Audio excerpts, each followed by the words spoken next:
Today's program will last approximately 1 hour, followed by a short question and answer session, time allowing. We encourage you to submit written questions during the program. Please type your question into the Q&A widget open on the left-hand side of your screen. We will respond to written questions at the end of the program, time permitting.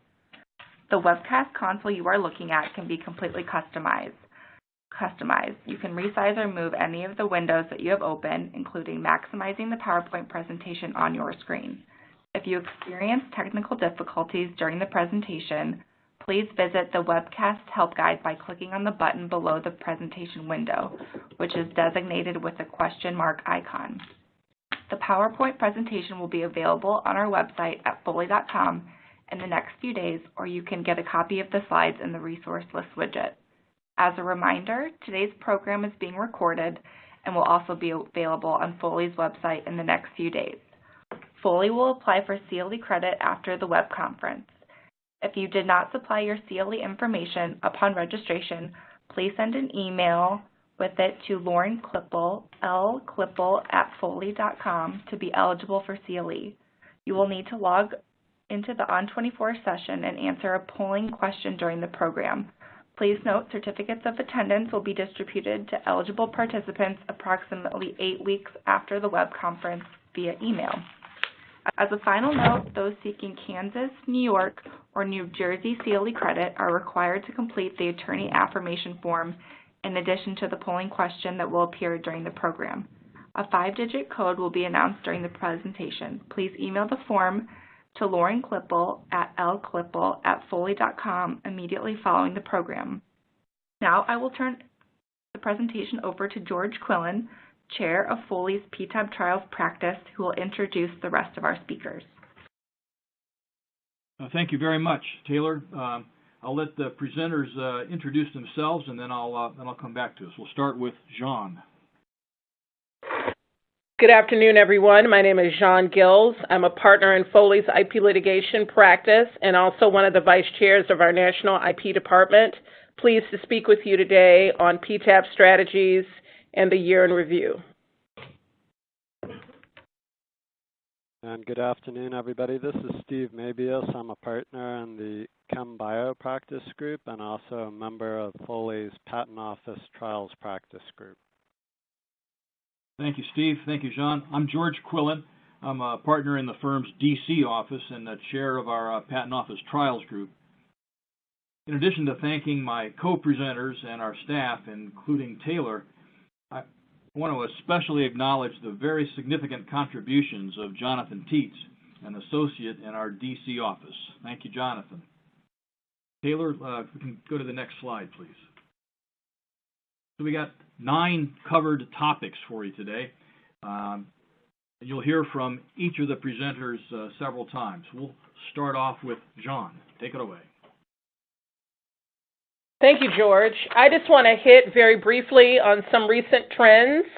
As we can see from the initial slide on the overview of district court cases and PTAB petitions by year, after reaching a height of about 6,000 district court cases in 2013, there's mostly been a downward trend in the number of patent cases in district courts, except for a brief rise in 2015. We also see a generally upward trend from the time that these PTAB proceedings began, going up, particularly in the years 2014 to 2018, where we see roughly around 1,700 such proceedings in those years. But what we saw last year was a dip from about 1,700 to only about 1,300 or so PTAB proceedings in the year 2019, with a greater anticipated drop in 2020. Some of the cases that we'll discuss today will give you insights on why we're seeing these trends, including the rate of institution, which has steadily declined since 2012, as well as some other factors that we'll see in the decisions. With that, we'll go to the next slide. So there are different types of proceedings that are conducted, one of which is Covered Business Method Review, or CBM, and we're going to see a sunset of those proceedings in 2020. set to expire around September 16 of 2020. And as you'll see from the trend slides, these type of proceedings reached a height in about 2014 at about 173 filings, but dipped to around 8 in 2019, which was fewer than the number we saw when these proceedings were first allowed to be filed in 2012. If we go to the next slide and we think about the proceedings overall from September of 2012 to the end of last year, we see that the primary type of proceeding that is filed by petitioners are IPRs, representing well over 90% of the total number of proceedings that are pending at the PTAB, with CBM proceedings representing only about 5% and post-grant review or PGR proceedings representing about 2%. If we go to the next slide and we look at institution rates, and many of you remember the IPR proceeding being known as a death squad, or the PTAB panels being known as death squads back in the early days of these proceedings. But we've seen from the 2012 to 2014 period where petitioners saw institution rates of 75% up to 80% over that time period, where we are today with institution rates in the low 60s, and an expectation that those institution rates could drop by fiscal 2020 to around 55%. And again, some of the cases that we're going to talk about over the course of the day give you some insight as to why these trends have gone the way they have, namely the quality of some of the petitions and the evidence that is submitted and the arguments that are made. Arguments made by the board under 325D. Are these truly new arguments or positions or new prior art that is different than what the USPTO may have considered when evaluating the patent application at issue that led to the challenged patent at the PTO? Whether or not the board will exercise its discretion under 314 or 315. And again, standing issues, real party and interest issues, and again, the quality of the evidence and arguments that are being submitted as to whether or not a petition is going to be instituted or not, even post-SAS. So with that, I'll turn it back over to George. Very much. So we got a set of slides here on the Supreme Court. We'll let Steve handle this. Thank you, George. So the first case we're going to discuss is Return Mail versus U.S. Postal Service, a Supreme Court case that came down in June of last year. And the question presented in this case is whether or not the federal government is a, quote, person who may petition to institute review under the AIA. Specifically in this case, the U.S. Postal Service had filed a petition for a CBM, or a covered business method review, of a patent owned by the company Return Mail. The Supreme Court ultimately found that the federal government is not a person based upon a presumption against treating the government as a person when there's not a clear definition of that word in the statute. And in this case, there was no clear definition of person under the AIA and who qualified to be a petitioner. So ultimately, they found a federal agency is not a person able to seek review of validity of a patent in any of the three types of administrative review proceedings under the AIA. Next slide, please. So going back to the reasoning of the court, it was really based upon a presumption that the word person does not include the sovereign. Thus, agencies like the U.S. Postal Service would be excluded absent a clear definition in the statute. And the court noted that there was some inconsistencies. The AIA does use the word person to include government in some places, but not in other places, and certainly nothing in the specific provision dealing with who may be a petitioner, what type of person. There's no clear definition. Also, there is no long-standing practice of federal officers being able to petition for IPR, pointing to any sort of congressional intent as to whether they should be included. And lastly, the fact that the government is subject to civil liability was not enough, and government faces lower risk than private litigants anyways. Next slide, please.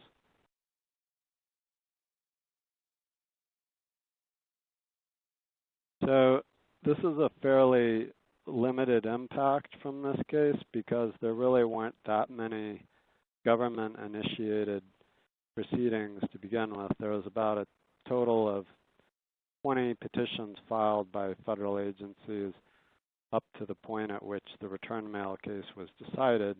One interesting question that remains to be decided by a future court is whether or not state government-filed petitions are also precluded by this holding. So ultimately, this is a fairly narrow case that will eliminate a small number of future proceedings. So with that, I will turn it back over to George.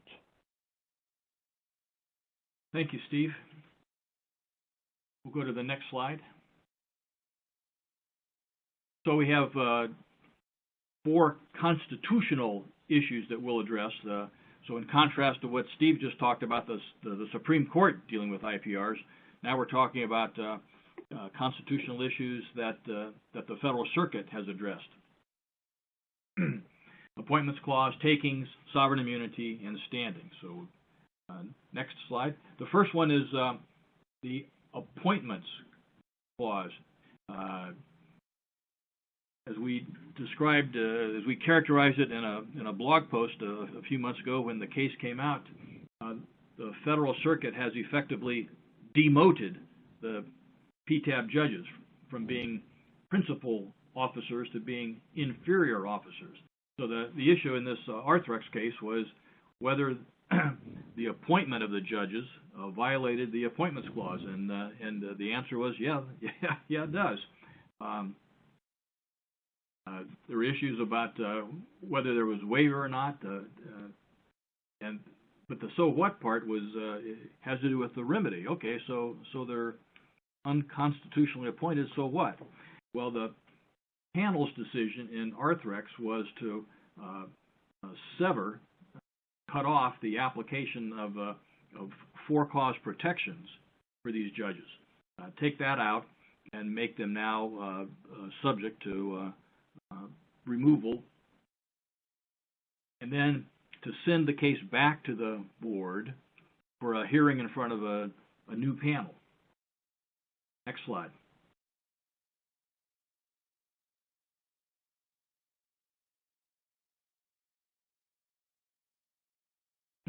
But in the mind of other panels, though, the question of whether a remand and rehearing was even necessary was not so clear. In this bed gear case, the thought was, or the view was, that no remand was necessary. Nevertheless, the panel was bound by Arthrex, so that's what happened. But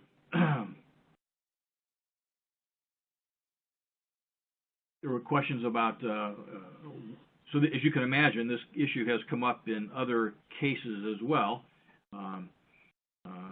So one topic has to do with at what point is there a waiver? Well, Custom Media says it's as a standard practice of the Federal Circuit that an issue is waived if it's not in your opening brief.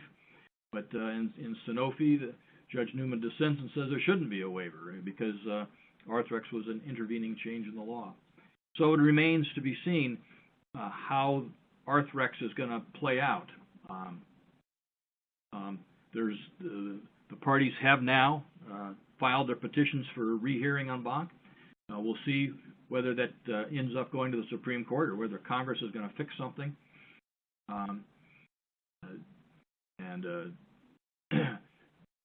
There's briefing in other cases, this Polaris case, saying that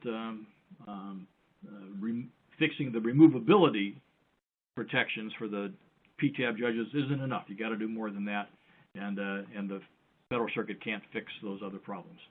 So we'll wait to see. Next slide.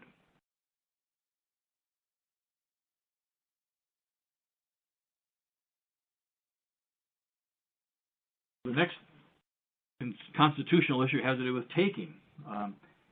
There was a sentence or a phrase in the Supreme Court's oil states case that reflected, that suggested that maybe the retroactive taking, that is to say, subjecting a patent that had been applied for after the AIA came into effect, maybe that's a taking.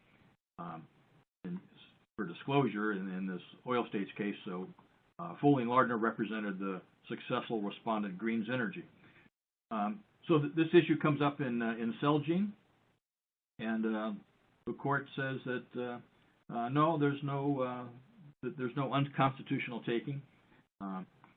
What's going on in the IPR regime is very much like what's going on in re-examination proceedings that have been going on long before, so no taking. That decision came down in July. The petition for hearing en banc was denied just last month in December, and that case, Celgene, was applied in another Federal Circuit case, Inzo. So there's no taking. Next slide. So this third constitutional issue we're going to talk about has to do with sovereign immunity. What about a state, a patent that's owned by a state? Well, LSI took a patent owned by the University of Minnesota, a state entity, into an IPR. The question is whether that patent owner is protected by sovereign immunity. The answer is no.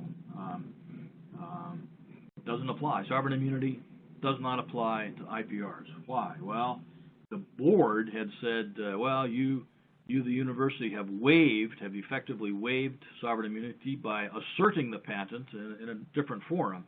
The Federal Circuit didn't go that far. That what they said, the Federal Circuit said that sovereign immunity simply doesn't apply to IPRs. But because what's going on in the IPR is that the federal sovereign is simply re-evaluating, reconsidering the original grant of the patent. And that in important aspects, in key aspects, the IPR is a proceeding between the government, the federal sovereign, and the patent owner. And for that reason, there's no sovereign immunity protection for state-owned patents. And that decision harmonizes with last year's decision in St. Regis, where tribal sovereign immunity didn't protect. Next slide.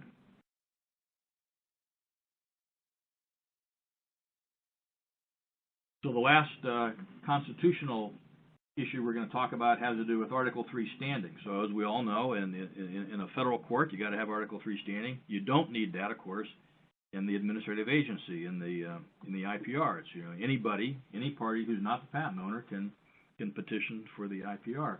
But you go up on appeal to the Federal Circuit, and then it's important that you have Article 3 standing.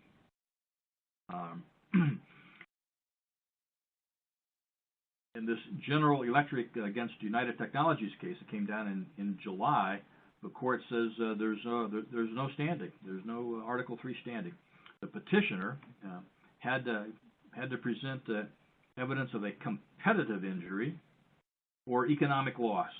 And even though GE had declarations that the patent got in the way, that it prevented GE from using its engine technology to develop a new engine, and even though there were declarations that GE had conducted research that would potentially implicate the patent in connection with some contract bid, says the Federal Circuit, that's not enough.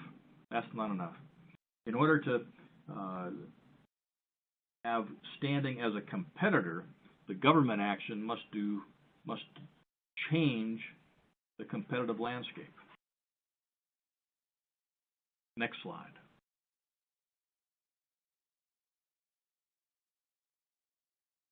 So that decision in GE in July is consistent with a decision that came down just a few months before that, Arthrex against Presidio in May of 2019, and also a precedential case where Foley represented AVX. And in that case, among other things, the Federal Circuit said that injury in that estoppel, that the harm to a petitioner caused by the estoppel provisions of losing an IPR, that estoppel is not sufficient to satisfy Article 3's injury in fact.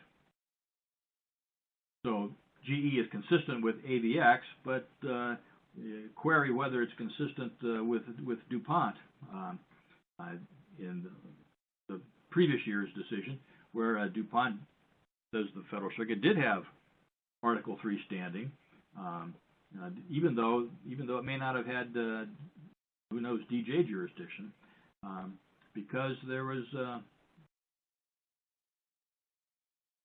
declaration that DuPont operated a plant that was capable of infringing, and that it intended to take action that would implicate challenged patent. So we'll see whether the Supreme Court weighs in on competitor standing or not, but that remains an interesting issue. So that's it for constitutional issues, and we'll go back to Jean. Thanks, George. The next sort of category we're going to discuss is strategies post-SAS.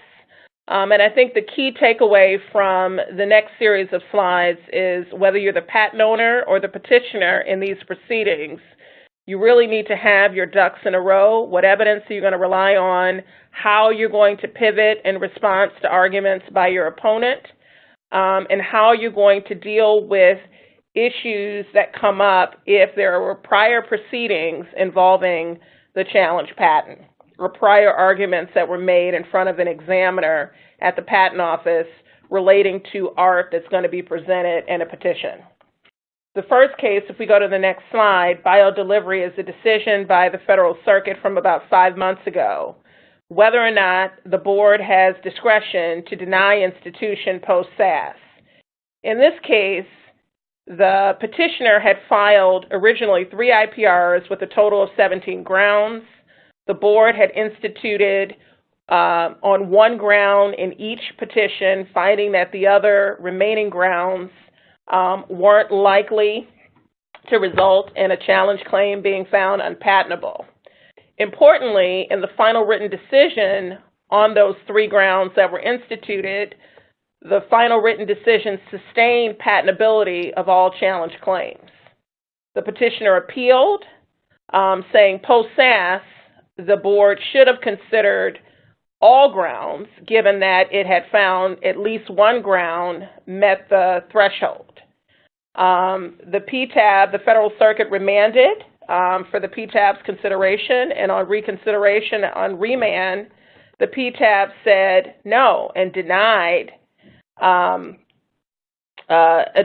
denied institution. And the Federal Circuit in this case said the PTAB has an unappealable discretion to institute.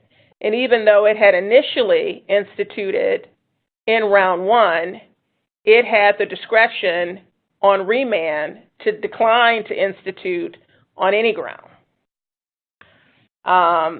There was a dissent by Newman in this case, where Newman felt that the PTAB had disregarded the remand order and that there had not been a final written decision on all claims on all grounds. But again, the rest of the Federal Circuit, again, found that the PTAB did have discretion in this instance under 314D to decline to institute when reconsidering the cases under SAS. And again, the takeaway is the PTAB, in considering administrative efficiency, can deny a petition that contains many weak grounds. And here, where the petitioner had raised 17 grounds across 3 petitions, and in round one, only 3 of those grounds met the threshold, it's unlikely that even in a post-SAS scenario that you would reach a different conclusion, where you've got a petition with many weak grounds. Let's go to the next slide. These are 2 decisions that were recently designated as precedential. The first case, NHK Spring, a PTAB decision from September of 2018, deals with the board's discretion under 325D, applying the Becton-Dickinson factors. These are factors that look at the discretion the board has under 325D to deny a petition when the same or substantially the same prior art or arguments that are raised in the petition were previously presented to the USPTO. Here, the interesting thing about this case is applying those factors, the board found that there was a rationale to deny institution based on the 325D factors, but the board also said there was a rationale for denying institution under 314A. And here, there was a pending district court proceeding that was nearing trial. So you note that the PTAB decision denying institution was September of 2018. There was a district court case that was set for trial March 25th of 2019, so about 6 months later. It was also a case where the parties had agreed to use the district court's claim construction. And it was also a case where the patent at issue was going to expire before the final written decision was issued anyway, which also compelled use of the district court claim construction standard. But again, what the board looked at was, aside from all of the factors weighing in favor of denying institution under 325D, the fact that the district court proceeding was nearing trial, the same claim construction standard was going to apply, the same prior art arguments and references were being presented to the board as were being presented to the district court. The board exercised its discretion to deny institution. In Valve, this is a decision looking at the board's discretion under the general plastics factors, under 314A, whether you can deny a petition that challenges the same patent as was presented in a prior petition. Here, the board in its April 2019 decision said, we don't have to consider whether the petition was filed by the same petitioner. We can apply these factors even where a prior petition was filed by another party. And we're going to look at the relationship between the party who filed the initial petition and the party who filed the second petition or follow-on petition. And here the parties had some relationship. They were not in a corporate relationship, but they had been prior co-defendants in a district court proceeding, that actually here Valve had been dismissed without prejudice from. But the accused product in that district court proceeding was an HTC device that included Valve's technology. And HTC had been the petitioner in the initial petition, with Valve being the follow-on petition. So again, I think when you have cases where there is a manufacturer, supplier, or 2 joint developers of a similar product, having your ducks in a row as to which party is going to file a petition, or if the petitions are going to be filed more closer in time, or things that need to be considered when they're going to be follow-on petitions. Because again, you could get hit with a 314D or 314A finding, denying institution of a follow-on petition. Next slide. The next couple of slides deal with the change in the statute where now in these PTAB proceedings, the board is going to apply the same claim construction standard used in the district courts. So rather than the broadest reasonable construction or BRI standard going forward, the board will apply the Phillips standard. As we see on the next slide, we did see a small spike in the number of petitions that were filed just before the new claim construction standard at the board went into effect. I think the key here is, will this really result in any sort of change? Our thinking is that we've seen very few, if any, petitions where the board's final written decision turned on whether one standard was used versus another. So it's our view that it's likely that any influence with this change in standard would be minor. Often the PTAB has often applied a Phillips-like standard anyway, or there have been situations where the parties, where there is pending or parallel district court litigation, are using the same claim construction positions that they've argued previously, or they've argued that it doesn't matter. The same outcome would result regardless of the standard, but it is something at least to watch and something to be mindful of going forward. Turning now to the next series of slides. In March of 2019, for AIA trials that were instituted on or after that date, the patent owner may now opt in to the motion to amend or MTA pilot program. This program came about as a result of complaint about the inability of many patent owners to get motions to amend granted, and wanting to get some guidance from the board as to how the claims could be amended in a way such that they would be found patentable. So the first slide highlights some key components of the program. As a patent owner, you can now choose to receive preliminary guidance from the board. So when your MTA is filed, you can request that preliminary guidance. Also, the patent owner can choose to file a revised MTA after receiving either the petitioner's opposition to the original MTA and or after receiving that board's preliminary guidance, assuming it was requested in the first instance. The board anticipates that even with these new procedures in place, particularly if there is a revised MTA where there's going to be additional papers that are going to be filed, that it can still meet all of the statutory trial deadlines. But again, when you get into that latter half of the schedule, you can expect more fast, more intense activity. So if we go to the next slide, we can see, again, some other components of the pilot program. The preliminary guidance will provide a discussion about whether the petitioner has established a reasonable likelihood of unpatentability of the substitute claims.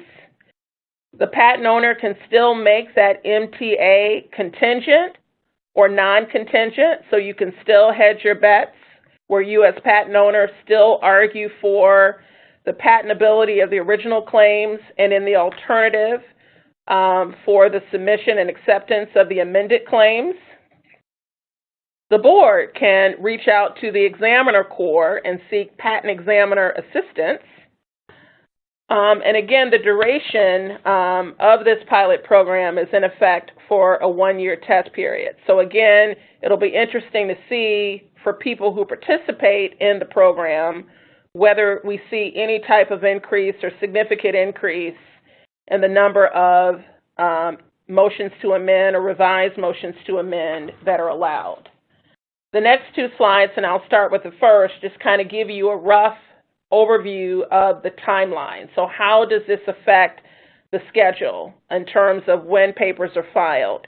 So if you see on slide 28, in terms of the impact on the patent owner reply, you see that at the time where the preliminary guidance comes in, if the patent owner has indicated in its MTA filing that it's requesting preliminary guidance, and you see if there's no revised MTA that's submitted, at least on this sort of timeline, you're still going to have your oral hearing at roughly around the 9-month mark. Now, if we go to the next slide and we see how that timeline shifts a bit, if the patent owner, either after receiving guidance from the board or after getting the petitioner's opposition to the MTA, if a revised motion to amend is submitted, we see there's now a briefing period to allow the petitioner to oppose the revised MTA and allow the patent owner to reply on the revised MTA. And we see how that shifts the timing of the oral hearing by about a month. But again, the expectation is that the final written decision would still be submitted within a 1-year period of institution. With that, I will turn the mic over to Steve. Thanks, John. So I'm going to pick up with 3 statutory issues: the real party and interest issue, grounds and final written decision, and a case dealing with time bar. Next slide, please.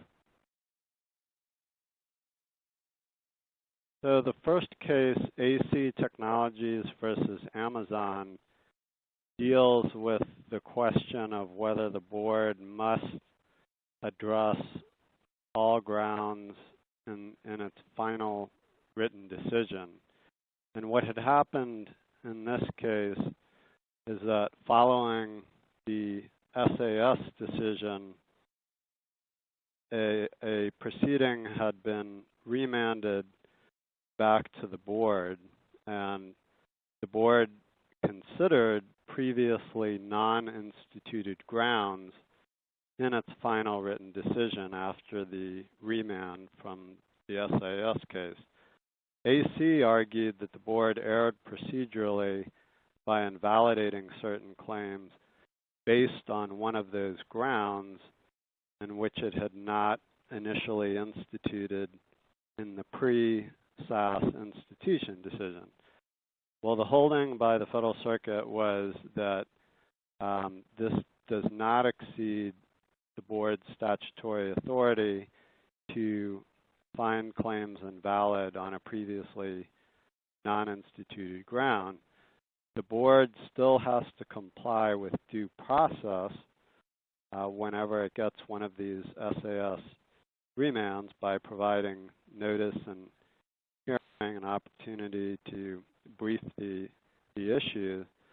But in this particular case, the court said the board did not commit any due process violation. The board actually did allow discovery and additional briefing and evidence on these new grounds. AC never specifically asked for a hearing on the additional grounds. So ultimately, the board did not exceed its authority by finding claims invalid on previously non-instituted grounds in this SAS remand proceeding. Next slide, please. So the next slide deals with real party and interest, and specifically relationships that change between the filing of a petition and the institution decision by the board, and whether or not those count towards the 1-year time bar that prevents a petitioner from filing a petition if they've been sued on the patent more than a year prior to filing the petition. So the case is Power Integrations versus Semiconductor Components, decided in June of last year. And the specific situation was that the the party who filed the petition was in the midst of a merger at the time it filed the petition, but the merger hadn't gone through before institution. And ultimately, the court found that this can be considered, this change in circumstances as to the real party in interest could be a part of the one-year time bar consideration in a case where a party was in the midst of a merger with another party who had been sued more than a year prior on the patent in question. So parties who are in the midst of a merger at the time they file petitions need to consider this holding. Next slide, please.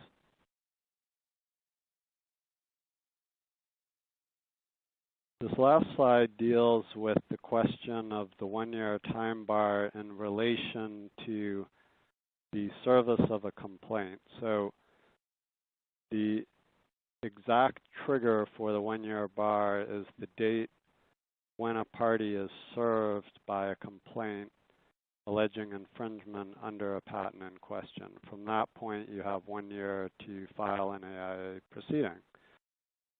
In this case, which is Game and Technology Company versus Wargaming Group, decided in November of last year, the Federal Circuit had to consider whether the one-year bar should apply if service was somehow defective. And specifically, the summons involved was not signed by the court clerk, and it did not include the court seal. And because of that, it was defective service to the point where it was not considered to, the party was not considered to have actually been served by a complaint.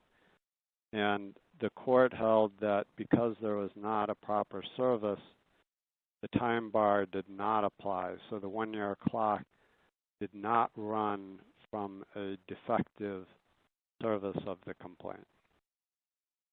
And with that, I'll turn it back over to Jean. Thanks, Steve. The next series of slides deal with presidential opinions and the presidential opinion panel. So if we look at the next slide, we see that the presidential opinion panel, or POP, arose from a revamp of the standard operating procedures. It operates at the discretion of the director to decide issues of exceptional importance to the board. The members are the director, the commissioner, and the chief PTAB judge. They conduct presidential opinion panel review.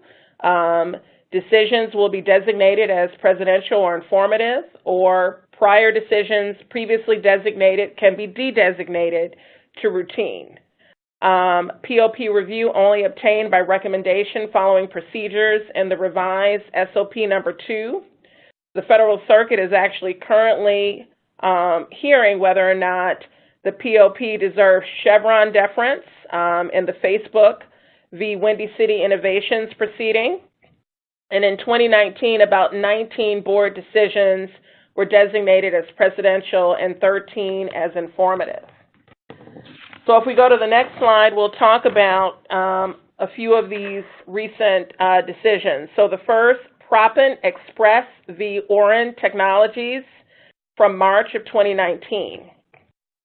Important to talk about the procedural posture of this case. The petitioner had filed an original petition challenging multiple claims of the patent. That petition was instituted. However, institution was denied as to a ground challenging one of the claims, where the patent owner successfully argued that the petitioner had failed to account for all of the limitations of that claim 4 under the ground asserted. That prompted the petitioner to file a follow-on petition, the one at issue in the decision, addressing claim 4. The petitioner also filed a motion for joinder requesting that it be joined to its prior pending proceeding, and that was fully briefed. The board denied the motion for joinder, and the petition initially interpreting Section 315C as giving it only authority to join other parties to existing proceeding without introducing new issues of patentability. The petitioner sought rehearing, which was granted, and this was also designated for review by POP to address 3 issues. Under 315C, can a petitioner be joined to a proceeding where it's already a party? Does 315C permit joinder of new issues into an existing proceeding? And does the existence of a time bar under 315B or other relevant facts have any impact on the first 2 questions? And here, again, it's important that the time bar issue was raised because this follow-on petition was filed more than a year after the petitioner had been served with a complaint alleging infringement of the challenge patent. So what the decision reached was, yes, a petitioner can be joined to a proceeding in which it's already a party, and the board has discretion to allow that. And likewise, the board also has discretion to include new issues, and that is not prohibited under Section 315. And even though the board has discretion regarding whether or not there's been a time bar, it is a factor. And post-time bar joinder would only be allowed within the discretion of the board in limited circumstances where fairness dictated it or to avoid undue prejudice to a party. Here, the court, again, denied the petition, denied the joinder, and also found that the follow-on petition was time-barred, and the rationale really was due to what the board found were petitioners' own errors, and therefore no fairness or unfair prejudice concerns were implicated. So it declined to exercise its discretion under 315C in this case.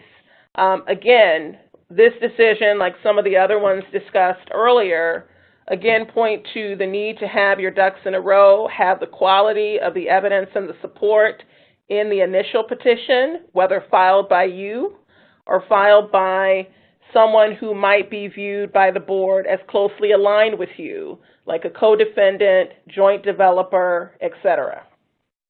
Turning next to the GoPro decision from August of 2019, the issue there was whether service of a pleading asserting a claim for infringement where the serving party lacks standing to sue or the pleading is otherwise deficient triggers the 1-year time bar under 315B. This was a case where the party asserting the infringement claim was ultimately found not to have standing, but here the PTAB said, it doesn't matter, that they're going to look to the plain language of the statute, which says served with a complaint. And it deemed a service date of a complaint alleging infringement as a real-world fact, something that people can easily find because it's something that's publicly accessible. So the PTAB found that this position was also in alignment with the Federal Circuit's prior click-to-call holding that a time bar would be triggered. And here it's important to note that the petition was filed more than a year after service of the complaint, despite these standing issues by the serving party. The other thing the court noted in the decision was its finding was also efficient. And it noted that it wasn't relying on efficiency reasons for its holding, but noted that often in district court cases, a standing challenge comes later in the case and may not get resolved until some significant time into the proceeding. And again, where you have a clear service date, even of a deficient complaint, that was a better date to use for purposes of assessing the time bar. If we can go to the next slide. This decision in Hulu versus Soundview Innovations, a decision only about a month old. Here, the petitioner had requested POP review because there was a conflict in some prior board decisions on what constituted public accessibility of a printed publication used in a ground for challenge. So the issue that the board was considering is what is required for a petitioner to establish that an asserted reference qualifies at a printed publication at the institution stage. The PTAB concluded, again, a petition must identify with particularity evidence sufficient to establish a reasonable likelihood that the reference was publicly accessible before the critical date. Touchstone, again here, public accessibility. Again, the board is going to look at the totality of the evidence and indicia on the face of a reference is part of that totality of evidence, but may not be dispositive depending upon whether or not other evidence submitted is weak or strong.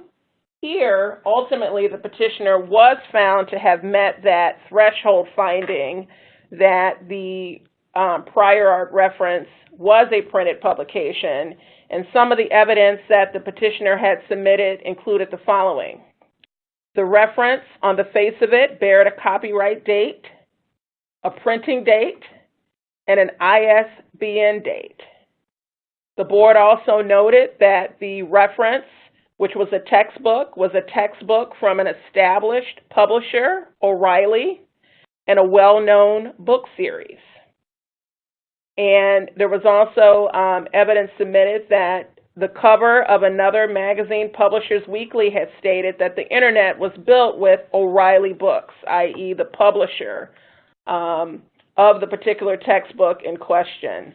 So all of this evidence taken together, the board said was sufficient evidence that would establish a reasonable likelihood that this particular asserted reference was a printed publication that a publisher had made available to the pertinent public prior to the critical date at issue. But again, putting more emphasis on that if a printed publication such as a textbook is going to be a key piece of prior art relied upon in one or multiple grounds. With that, I will turn back to George. Thank you very much. In the interest of time, Taylor, we're going to skip these slides on the updates to the AIA trial practice. Go to your CLE slide, and then when you're done, we'll pick up with Steve doing life sciences eligibility.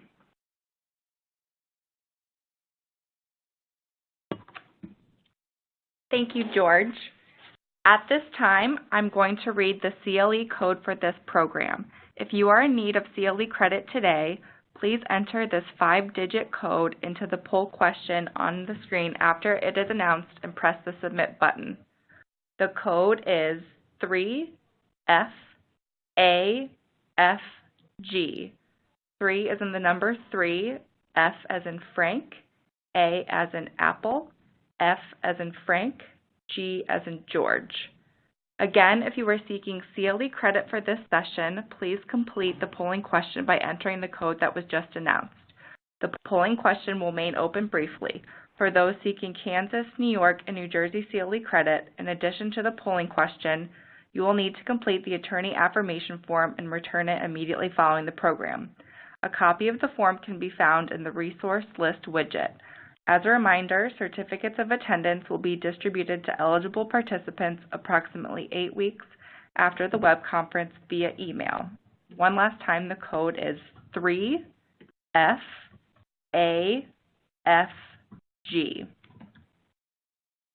At this time, the poll is now closed. I would like to return the program back to our speakers.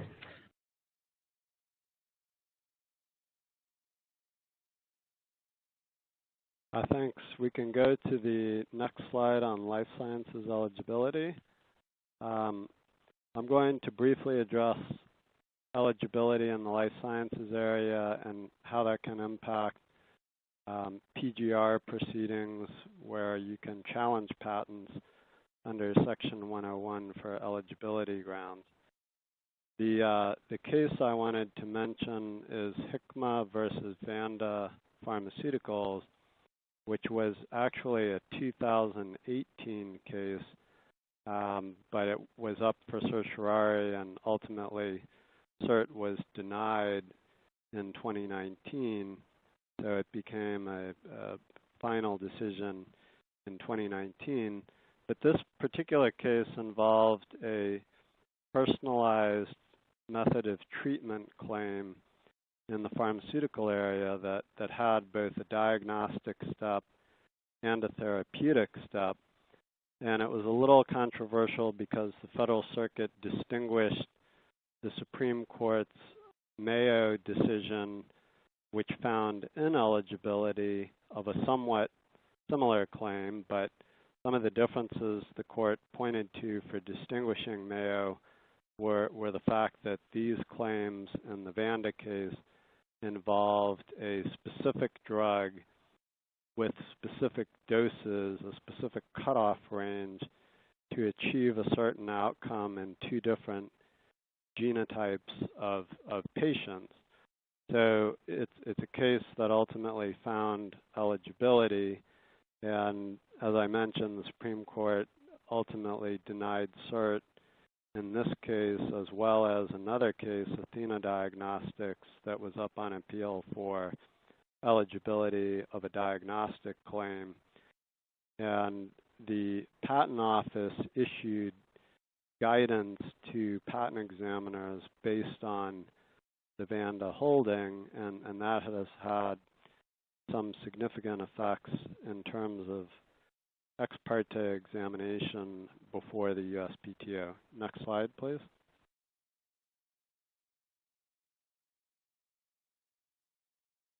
So in addition to the guidance that the Patent Office provided based on the Vanda case, the PTAB in 2019 also designated several eligibility cases as, quote, informative in the electronic technologies area. And at the bottom of this slide, we've seen a screenshot listing the particular cases that were designated informative.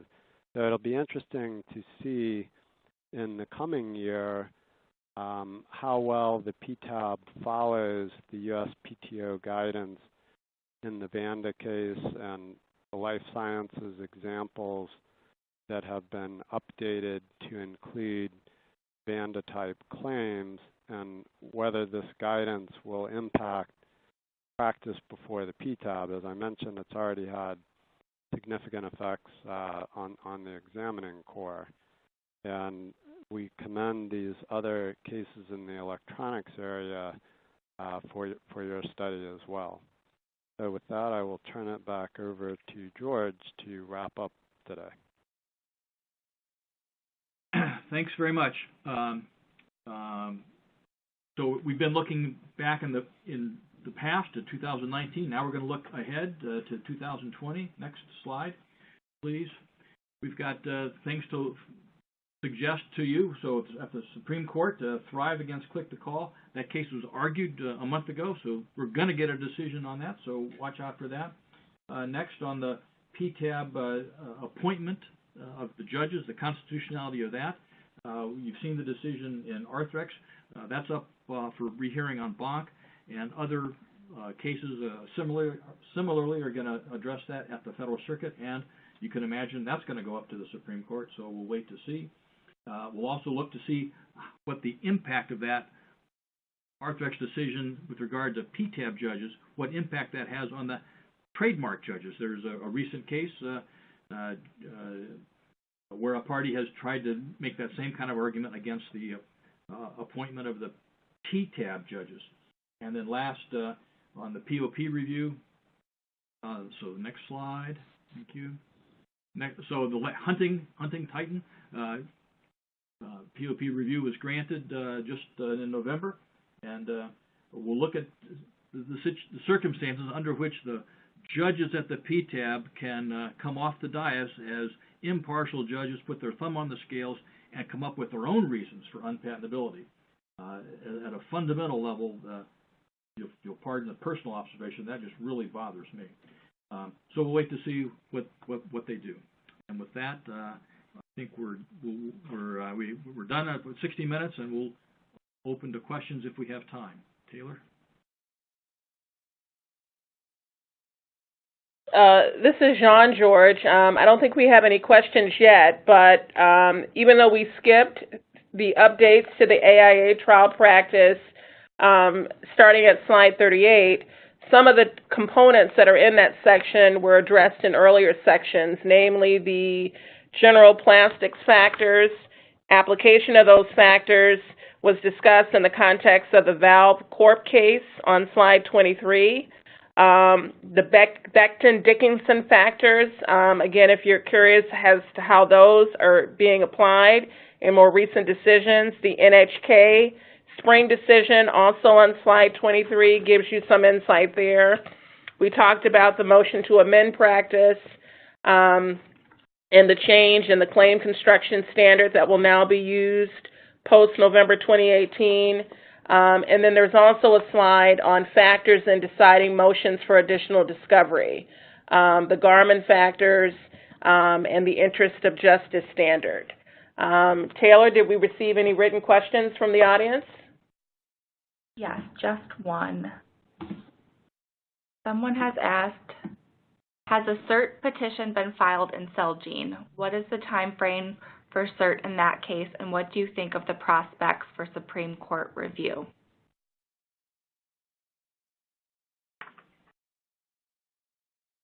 We'll have to get back to you on that. I don't have that information off the top of my head. So whoever asked the question, we'll if you left your email information, we'll obtain that information and get back to you.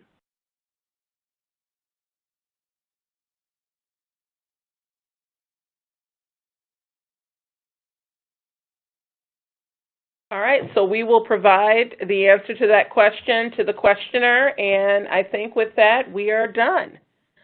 Feel free to reach out to any of us via email or via LinkedIn if you have any other questions, and we were so pleased to have this opportunity to present to you today.